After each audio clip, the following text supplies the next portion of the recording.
combination of a charged capacitor with an uncharged capacitor. एक charged capacitor को हम एक अनचार्ज्ड कैपेसिटर से कनेक्ट करने जा रहे हैं.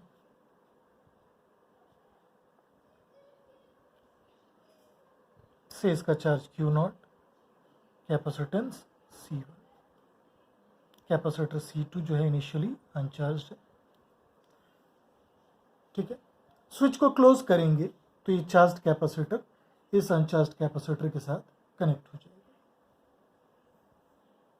अब क्या होगा जब हम स्विच क्लोज करते हैं?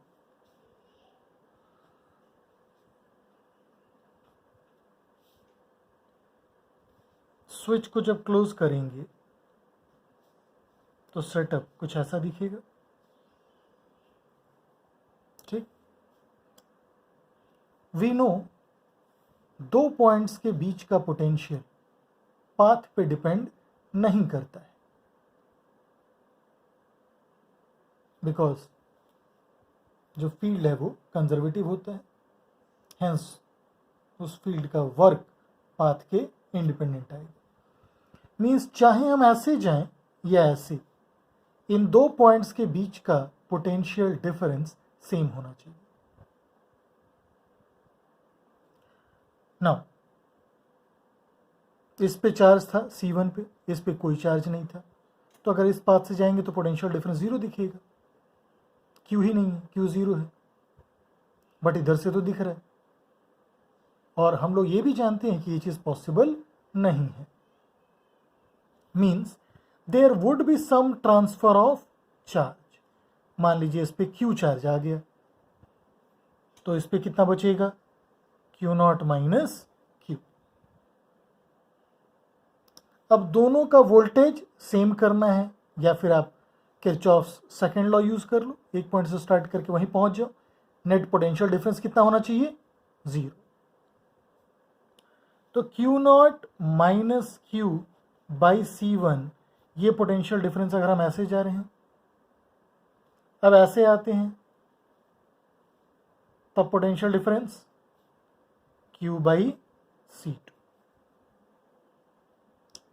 मीन्स जैसे ही एक चार्ज एक अनचार्ज, दोनों चार्ज्ड कैपेसिटर्स, इन सबको कनेक्ट करोगे, they will immediately try to equalize the voltages across both the capacitors. अब यहां से Q कितना आ रहा है?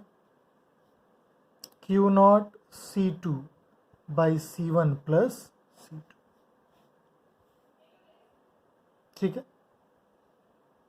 So how much is going to be the common voltage? V लिख सकते हैं Q बाई C2, जो कि आप चेक कर सकते हो, आ रहा है Q0 by C1 plus C2. ठीक है. Q0 माइनस Q देखेंगे तो वो आएगा Q0 C1 by C1 plus C2. By C1 करेंगे, इसके क्रॉस वोल्टेज आ जाएगा, again Q0 by C1 plus C2. So this is the common voltage जो कि फाइनली रहने जा रहा है अक्रॉस बोथ द कैपेसिटर्स. ठीक है. नाउ हीट जनरेटेड से हम फाइंड करना चाह रहे हैं. कैसे फाइंड करेंगे कितना हीट जनरेट हुआ? इनिशियली आप देखोगे चार्ज किसके पास था? सिर्फ C1 के पास. बाद में देख रहे हैं चार्ज दोनों के पास है, C1 और C2 के पास. तो एनर्जी बाद में दोनों के पास है. अगर ये फाइनल एनर्जी इनिशियल एनर्जी से कम हुई तो जो एनर्जी का डिफरेंस है वो किस फॉर्म में गया? वो डिफरेंस गया है in the form of heat. Clear है ना? इनिशियल एनर्जी अगर देखें, that was Q0 square by 2C1. Final energy की बात करें, वो कितना आएगा?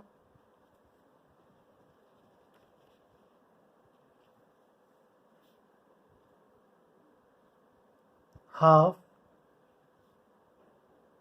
C1 V square plus half C2 V square. V कौन सा वोल्टेज है? Common voltage. ये देख सकते हैं आप, Q not square by 2 times C1 plus C2 आ गया।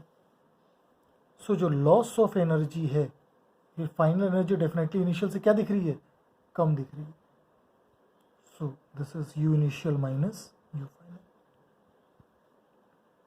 Q not square by 2, 1 by C1 minus 1 by C1 plus C2।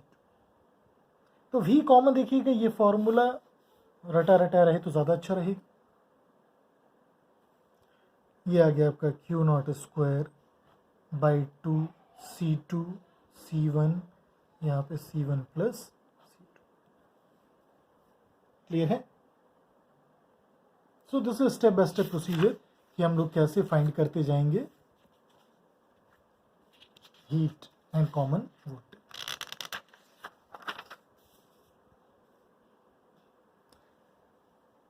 तो अभी तक हमने कनेक्ट किया था एक चार्ज कैपेसिटर को एक अनचार्ज से। अब एक काम कर रहे हैं,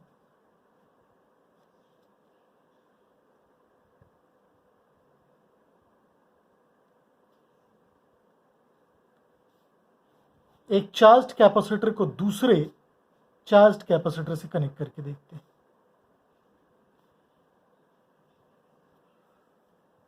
सिर्फ अब हम लोग कॉमन वोल्टेज फाइंड करेंगे, स्टेप बाद बाकी तो आप जानते हो। हीट जनरेटेड का क्या करना है? इनिशियल एनर्जी में फाइनल एनर्जी को सब्ट्रैक्ट कर देना है। क्लियर? जैसे ही स्विच को कनेक्ट करेंगे, अब क्या होगा? फिर से चार्ज का फ्लो होगा। But the thing is, charge का फ्लो कहां से होगा? किस कैपेसिटर से होगा? अब ये चीज दिमाग में रखनी है। ऐसा नहीं है कि जिसका चार्ज ज्यादा है उससे फ्लो करने लगेगा चार्ज, बिल्कुल नहीं। चार्ज उस कैपेसिटर से फ्लो होना शुरू होगा जिसका पोटेंशियल डिफरेंस ज्यादा है, जिसका अक्रॉस वोल्टेज ज्यादा है। Means if we consider Q1 by C1 to be greater than Q2 by C2, तो चार्ज Q1 से Q2, C1 से C2 की तरफ फ्लो करेगी। क्लियर है? तो चलिए फ्लो कराते हैं कंसिडर करके, यही अजम्पशन। ये C1 है, ये C2। यहां कितना चार्ज? Q1 माइनस Q, यहां पे Q2 plus Q charge flow करके। जितना चार्ज फ्लो किया इस पे उतना ही चार्ज कम हुआ, इस पे उतना ही चार्ज ज्यादा हुआ। क्योंकि प्लस से निकला है चार्ज तो इसका चार्ज कम, प्लस पे आया तो इसका चार्ज ज्यादा। वही फिर सर्किल में मूव करेगी, पूरे साइकिल में। सो फाइनली वोल्टेज को अगर इक्वेट करें, क्या लिखेंगे? Q1 minus Q by C1 is equal to Q2 plus Q by C2। यहां से क्या मिला हमको? Q equal to Q1 C2 minus C2 Q is Q2 C1 plus Q C1। यहां से देखेंगे Q इज इक्वल टू कितना आ रहा है? Q1 C2 minus Q2 C1 by C1 plus C2. Now, how much is going to be the common voltage? Common voltage या तो लिख सकते हैं Q1 minus Q by C1, या फिर Q2 plus Q by C2, या तो इसके क्रॉस वोल्टेज या इसके क्रॉस वोल्टेज, और दोनों फाइनली क्या रहेगा? सेम रहेगा। Now, how much is going to be Q1 minus Q? ये देखते हैं कितना होगा। सो Q1 minus Q is going to B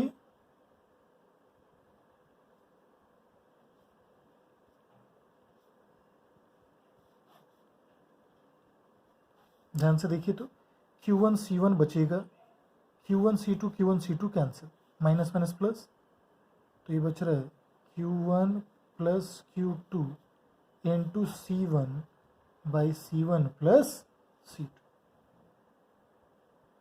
so what is now the common voltage V? ये आ गया आपका Q1 minus Q by C1, तो आ गया Q1 plus Q2 by C1 plus C2। ध्यान से देखिए, एक पैटर्न दिखेगा आपको जिससे आपको याद करने में भी आसानी होगी। प्लस प्लस है तो चार्जेस ऐड हो गया by C1 plus C2। This is the common voltage. Clear है?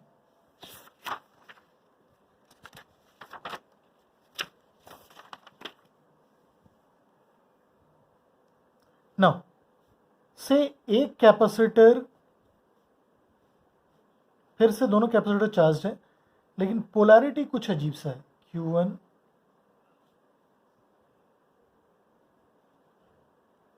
ऐसी पोलैरिटी। अब इनको हम कनेक्ट करने जा रहे हैं, तब क्या होगा?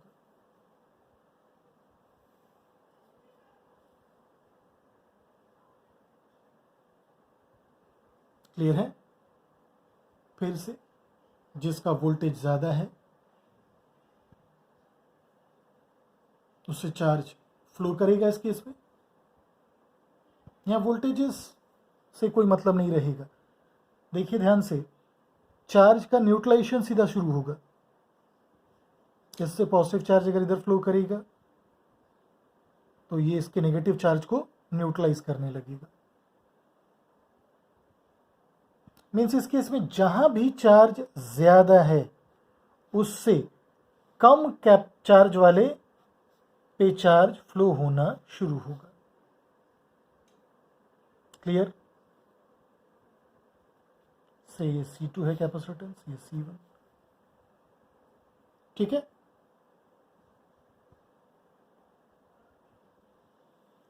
नाउ लेट अस से Q1 is greater than Q2, assumption ले रहे हैं। मीन्स हमारे अकॉर्डिंग चार्ज अब किससे फ्लो होना चाहिए? कैपेसिटर C1 से कैपेसिटर C2 की तरफ।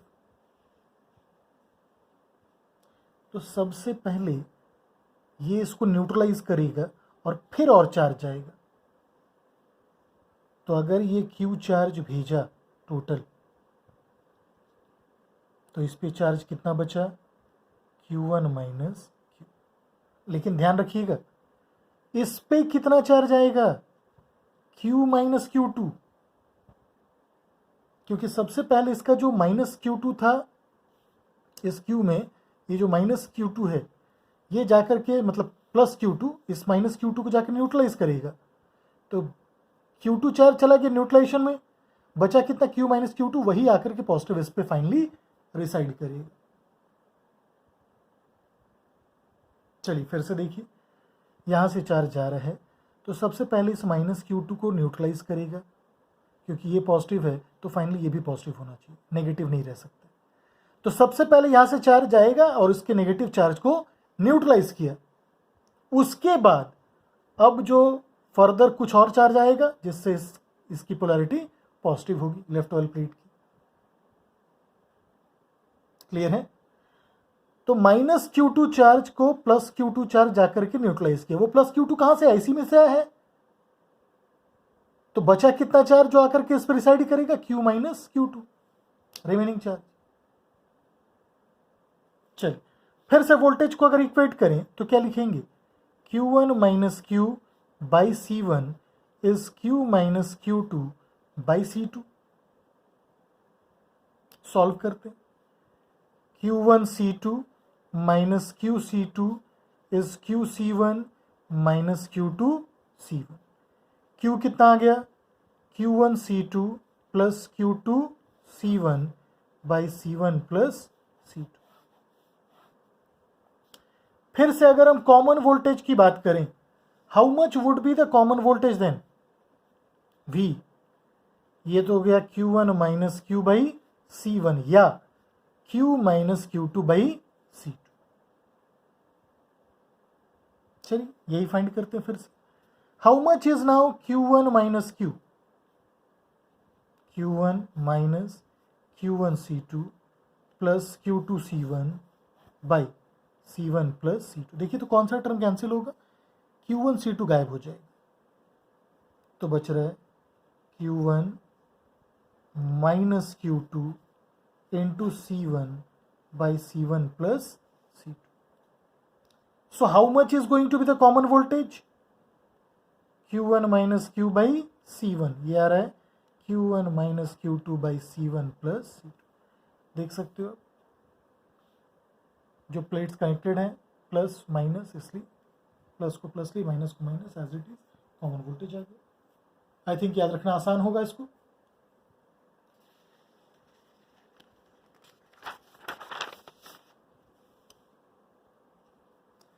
चलिए एक और बहुत ही इंपॉर्टेंट टॉपिक देखते हैं, called break down voltage.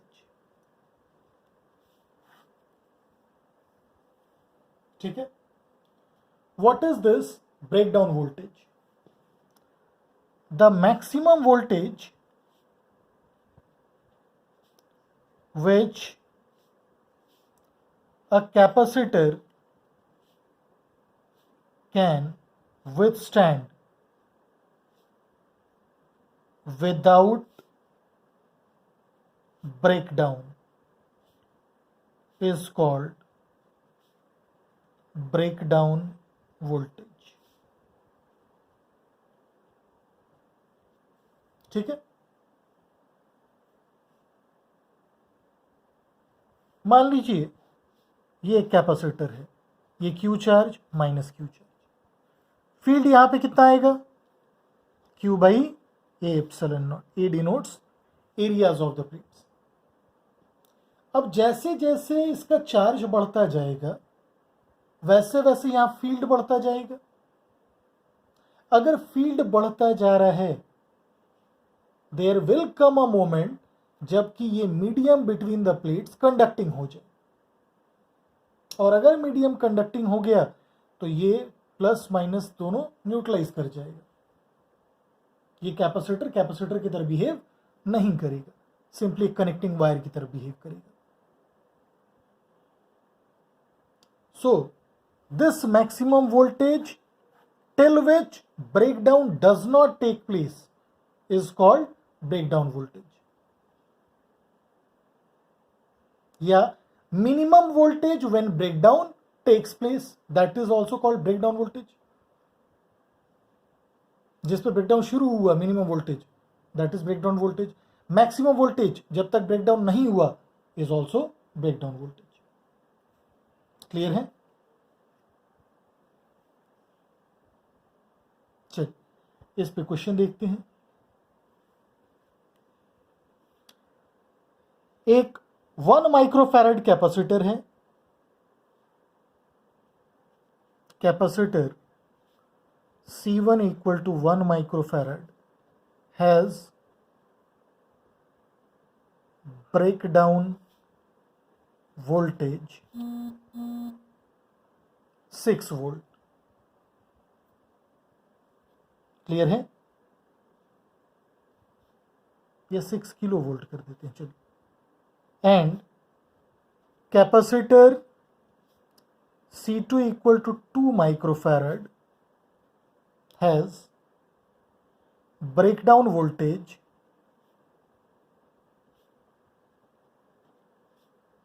of 4 kilovolt. Find the voltage which series and parallel combinations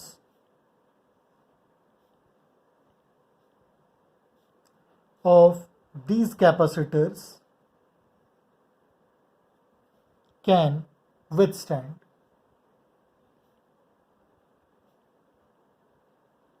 ध्यान से देखिएगा, बहुत छोटा सा और सिंपल सा टॉपिक है.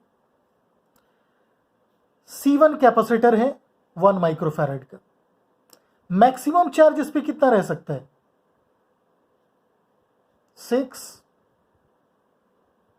मिलीकूलम. ये इसका मैक्सिमम चार्ज है. मैक्सिमम वोल्टेज कितना हो सकता है? 6 kilo volt is the maximum voltage. ठीक. C2 कैपेसिटर देख रहे हैं 2 माइक्रोफैरड का. इसका मैक्सिमम चार्ज कितना हो सकता है? 4 इंटू 2 8 मिलीकूलम. यह है मैक्सिमम चार्ज. और मैक्सिमम वोल्टेज ये कितना विथस्टैंड कर सकता है, कितना टॉलरेट कर सकता है, 4 किलो वोल्ट। अब सीरीज पैरेलल दोनों में आपका काम यही डेटा करेगा। मान लीजिए इन दो कैपेसिटर्स को हमने सीरीज में कनेक्ट कर दिया, ठीक है, 1 माइक्रोफैरड जो C1 है और C2 है आपका 2 माइक्रोफैरड, ठीक। सीरीज कॉम्बिनेशन में क्या सेम रहने जा रहा है दोनों के cross, since capacitors are in series combination, दोनों कैपेसिटर्स के क्रॉस क्या सेम रहने जा रहा है, सेम रहेगा चार्ज, ठीक। अब अगर 6 मिलीकूलम चार्ज फ्लो किया तो C1 जस्ट बचा रहेगा, इसका मैक्सिमम चार्ज कितना हो सकता है C2 का 8, ये भी बचा रहेगा ना इसलिए। बट अगर 8 मिलीकूलम चार्ज फ्लो किया तो C2 तो जस्ट बचा रहेगा, बट C1 का ब्रेकडाउन हो चुका होगा, क्योंकि मैक्सिमम चार्ज C1 कितना टॉलरेट कर सकता है, 6 मिलीकूलम। तो जो चार्ज यहां फ्लो कर सकता है वो मिनिमम होगा, वो कितना, 6 मिलीकूलम। अब देखिए V1 कितना और V2 कितना, तो V आ गया आपका V1 plus V2, Q by C1 plus Q by C2, 6 by 1 6 kilo volt plus 6 by 2 3 kilo volt, कितना 9 किलो वोल्ट, ये सीरीज वाला हुआ, ठीक। अब पैरेलल कॉम्बिनेशन पे आते हैं। अगर इन्हीं दोनों को हमने पैरेलल में कनेक्ट कर दिया, ये C1 ये C2, C1 कितना है 1 माइक्रोफैरड, C2 है 2 माइक्रोफैरड, ठीक है। पैरेलल के केस में अगर हम देखें, से दिस इज V पैरेलल, तो पैरेलल के केस में अगर हमने 6 किलो वोल्ट अप्लाई किया तो C1 तो जस्ट बचा रहेगा, बट C2 का ब्रेकडाउन हो जाएगा, क्योंकि मैक्सिमम वोल्टेज कितना टॉलरेट कर सकता है C2, 4 किलो वोल्ट, और आप दे रहे हो उससे ज्यादा 6 किलो वोल्ट। अगर उल्टा करें 4 किलो वोल्ट दोनों के क्रॉस लगाएं तो C2 जस्ट बचा रहेगा और C1 नाइसली बचा रहेगा, क्योंकि ये 6 किलो वोल्ट तक टॉलरेट कर सकता है। So what is V parallel, 4 kilo volt. Clear है?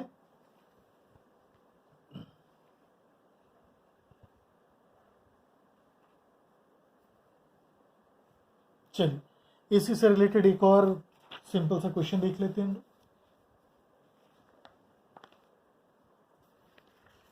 वोल्टेज से ही related.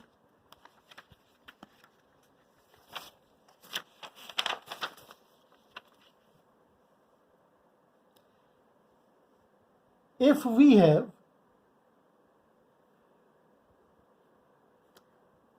a set of 2 microfarad capacitors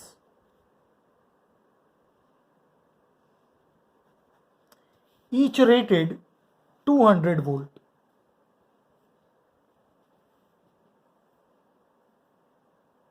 clear है? सबका रेटिंग कितना है 200 वोल्ट। तो हमारे पास बहुत सारे कैपेसिटर्स हैं जो कि ये रेटिंग गिवन है, मींस मैक्सिमम वोल्टेज उनका 200 वोल्ट हो सकता है और 2 microfarad capacitance. How can we get a combination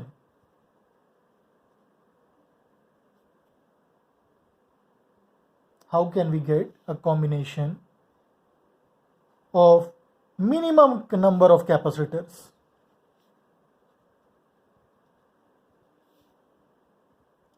having capacitance 1.2 microfarad and capable of withstanding voltage 1000 volts।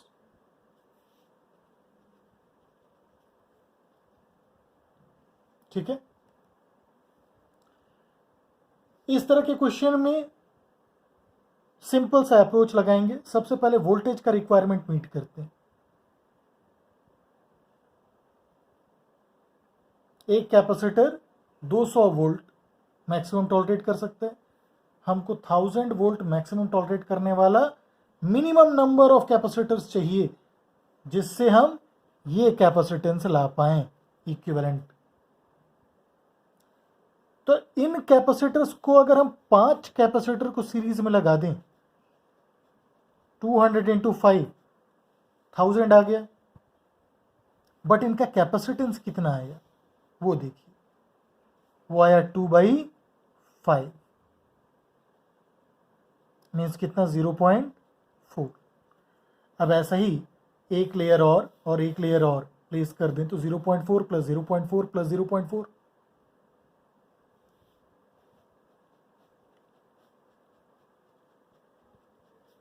Parallel में अब ऐसे ही प्लेस करते जाइए। तो इस तरह के क्वेश्चन में सबसे पहले वोल्टेज रिक्वायरमेंट मीट कर लिए, अब यही कॉम्बिनेशन पैरेलल में पुट करते जाइए। तो 0.4 0.4 0.4 क्लियर है। So minimum number of capacitors required in this case is how much? 50। Clear है।